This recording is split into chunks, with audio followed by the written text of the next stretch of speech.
Hey, welcome back again to another video on Right on the Edge. This is the last celebrity thing I'm going to do today because Chuck Mangione has also died today at 84 years old. Now, I know absolutely nothing about this guy. I'm not going to pretend to be a fan or anything like that. However, I will say one thing. I love I love the episode of King of the Hill where he's sticking it to the man by living inside of the Megalo Mart, and that's enough. Obviously he was big enough to be in an episode of King of the Hill. So let's learn more about him, and this will be my way of paying tribute to somebody who gave me some entertainment. This is Chuck Mangione, American flugelhorn player, trumpeter, and composer.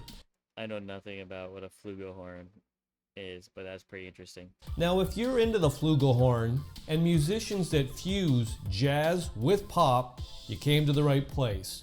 Chuck Mangione achieved international success in 1978 with his jazz pop single, Feels So Good. Mangione was on fire in the late 70s and early 80s. Now this video will examine the life and music of Chuck Mangione. I've always been a big fan of jazz, so I'm surprised I didn't know he was a jazz player. I thought he was just like a musician I knew nothing about.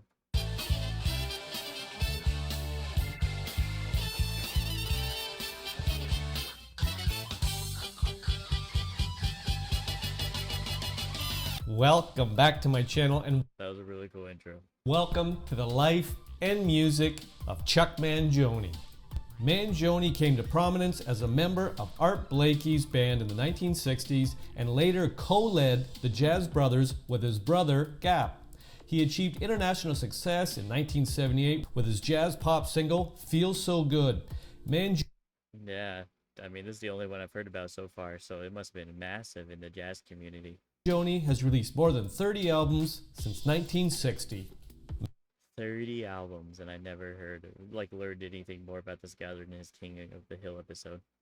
That's on me. That's bad on me. Mangione was born and raised in Rochester, New York, United States to Italian parents. With his pianist brother Gap, they led the Mangione Brothers Sextet and Quintet, which recorded 3 albums for Riverside Records before Mangione branched out into his other work. One of Chuck's compositions for the Mangione Brothers Sextet, Something Different, was recorded by Cannonball Adderley on his 1961 album, African Waltz. Wow, there's a whole bunch of these people I know. And Mangione just knows them all. That's crazy. He attended the Eastman School of Music from 1958 to 1963, then joined Art Blakey's Jazz Messengers, for which he filled the trumpet chair previously held by Clifford Brown, Freddie Hubbard, Bill Hardman, and Lee Morgan.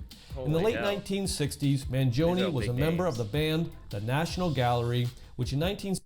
This is a random topic, but you guys know that movie Soul? About the teacher that wanted to be a jazz musician? I absolutely love that movie. I love that movie so much. I thought it was so good. And I loved how his purpose in life, he thought, was to be like a jazz musician and everything, but really it was to inspire the students at his school. And he inspired so many great students. And I can't help but thinking maybe people like Chuck Mangione and other people of this nature have gone on to through their work inspire people in the same way that they were once inspired by other people. That's at least I hope so, right? What a way for your legacy to live on. 1968 released the album performing musical interpretations of the paintings of Paul Klee. Mangione served as director of the Eastman Jazz Ensemble from 1968 to 1972. In 1970, he returned to recording with the album Friends and Love, recorded in concert. I love that. I love the album cover. I enjoy that style of stuff, but it looks kind of like he's on a wanted poster and he's some bandito or something. Concert with the Rochester Philharmonic Orchestra and guest performers. Mangione's quartet and saxophonist Jerry Nywood was a popular concert and recording. Bro looks like he looks like that painter guy Bob Ross. Back to the 1970s, Bella Via, recorded during his collaboration, won Mangione his first Grammy Award in 1977 in the category Best Instrumental Composition. Bella Via was used by WHAS TV in Louisville, Kentucky as background music for school crossings starting with the blizzard of 1978. Mangione's Wow. You know what? That doesn't sound like a huge deal, but I bet you that made a lot of money. composition, Chase the Clouds Away, was used in the 1976 Summer Olympics in Montreal, Quebec. His composition, Give It All You Got, was the theme to the global television broadcast. Bro, look at this guy, man. He was out there stealing your women back in the day. At the closing ceremonies. In 1978, Mangione composed the soundtrack for the film The Children of Sanchez, starring Anthony Quinn. This album won him his second Grammy in the category of Best Pop Instrumental Performance in 1979. Damn. Like, he's been good for a long time then. The title song, full version, was almost 15 minutes long and featured a wind section theme.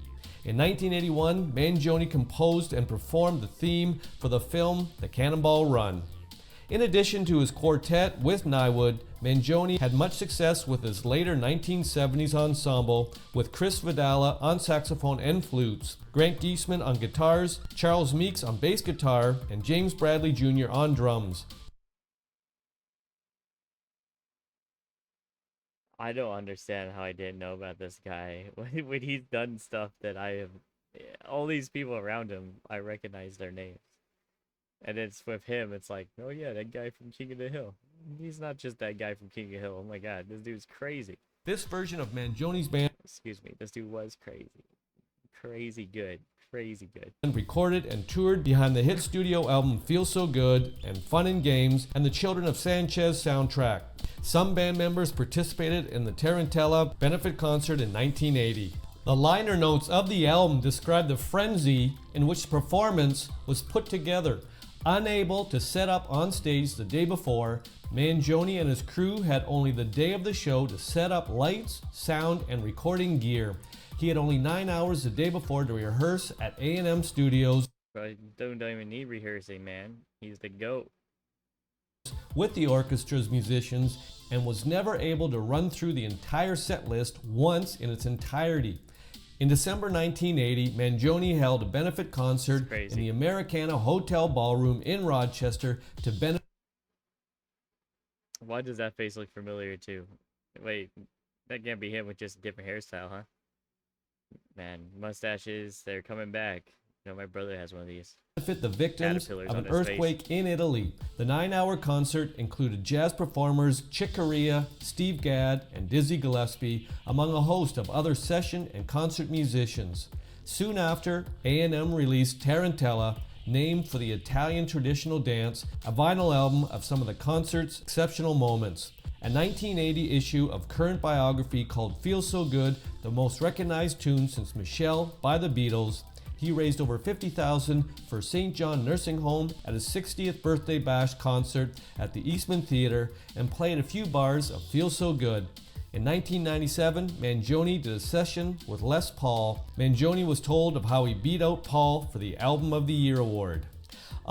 Good job. Good job. Take that, Paul. You were never good enough to compete with Mangione. I'm just kidding, Paul.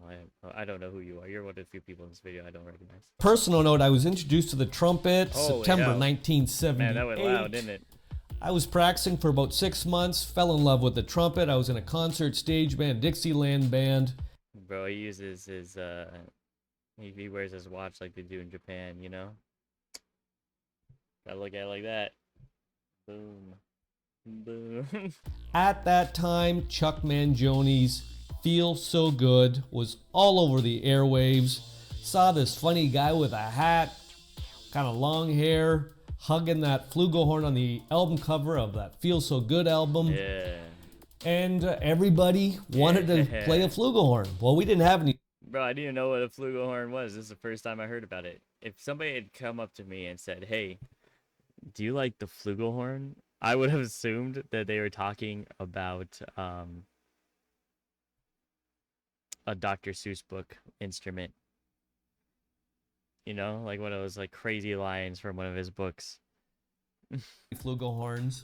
But about 6 months after I started playing trumpet, our music teacher bought a flugelhorn for our No. class, for our stage band. Take that. And all us trumpet players, our jaws dropped when he brought it into the classroom. We all wanted to play it. You had to sign it out for the night, and each of us 4 trumpet guys, we would take our turns each night taking that flugelhorn home, playing it, practicing, and Hopefully cleaning it up afterwards, you know. then the music teacher, unbelievable music teacher, got us the B-flat flugelhorn score for the actual chart. Bro, you had a crazy good music teacher. My music teacher was like, "Here you guys go. That's it. Good luck." What, after school like tutoring? Ha. Nah, you're gonna have to sing like a retard. Okay. Okay. Chuck Mangione played on the song. I remember taking that chart home and practicing like anytime I could. And I remember just at that time, the high note in that written part is a high D, and that's just where my range was at the time. And it was always a real struggle to get up to that high D. Loved the flugelhorn from an early age, loved that chart, loved that tune, feels so good. I think Chuck Yeah, I can understand this.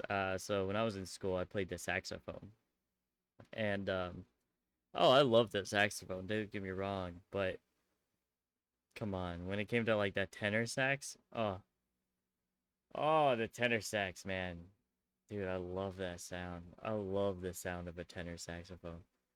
Um, those alto saxes, man, I got mad respect for you guys, but you can just fuck right off. Me and this tenor sax, we need a moment. We need a moment alone together. That's all I'm saying. Is I understand. I understand how the sound of an instrument can really appeal to somebody. Mangione probably introduced a generation of trumpet players to the flugelhorn. I love that mellow vibe, that fat tone. To this day, every album I put out, I make sure there's a flugelhorn solo on each of my Good job, man. albums.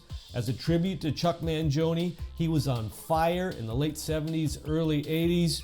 And I want to say, Chuck, thanks for introducing me and the world to the flugelhorn. You made it fun. You know what, man, Chuck? Thanks for that as well. And then it wouldn't be a Chuck Mangione video if I didn't play a clip from King of the Hill. So we're gonna do it. Gotcha, Mr. Adult One of my favorite episodes too. Contemporary. I did it!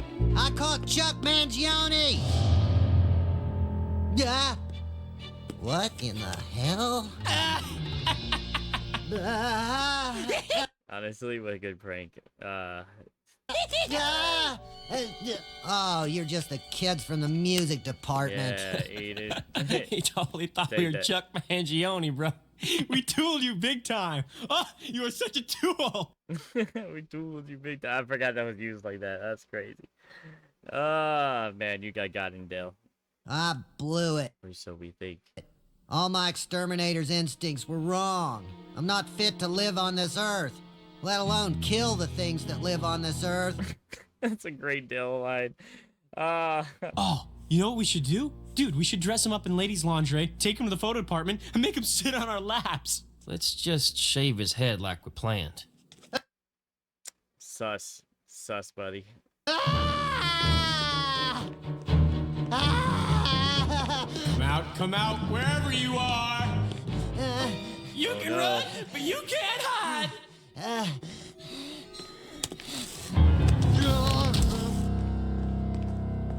Damn, where'd he go? All right, now who are you? Take off the mask and quit mocking me. Ouch! Watch the lip, man. It's you. It's really you. So I'm not crazy. But you are. You let a mongoose out in the store. You're living in a toilet paper fort. Let's agree to disagree. Chuck, I don't get it. What are you doing here? This is a long way from the Merv Griffin show. When I signed the contract to be the Megalomart spokesman, I didn't read it carefully. I have to be at every store opening, Oh, and they no. open 400 stores a year. I haven't had time to record or that's a tour or lot. give my old lady any slow, sweet loving in So sweet loving. years. So I disappeared to the last place they'd ever look for me. I've been living here rent-free, eating their Cheerios, playing their video games, and trying on their underpants. Anything to stick it to the man. Yeah. You chewed up the security camera wires? It was necessary so I could come and go as I pleased. But what about the droppings? There were droppings all over the place. Make those megalo chumps pick 'em up. They owe me. Right on. Keeping it real. I fucking love Sure Dale, sounds dude. like your friends I love need you, Dale. Dale. They do, Chuck. Wait, every aisle has a hollow passage with openings at the discount flags. Use it. I'll use it.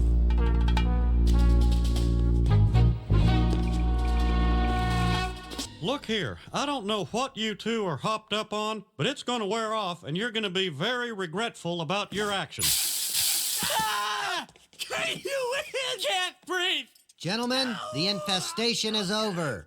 Except for the mongoose, but I'm sure he's found a new home. Oh no. Thanks for the recommendation, Hank. If I'd have called Pest Pro, they would have just sprayed in here and I'd have some parents of dead teens suing me. Nice work, Gribble. Yeah. Nice he's right work, there. Gribble. Chuck Mangione in the Megalomart. Yeah, man, that ain't old Dale, man. Chuck Mangione, I'd probably out down in Hollywood right now, man. Probably sticking that old horn to man, a mini driver, man. Yeah, Yeah. my mistake. Silly me. Look, it might not have been Chuck Mangione, but he found the pests and took care of the problem. Yeah, yeah, Dale, he did. I'd recommend you any time. Sorry I doubted you. Wow, what's that? What was that? Muzak. Just Muzak.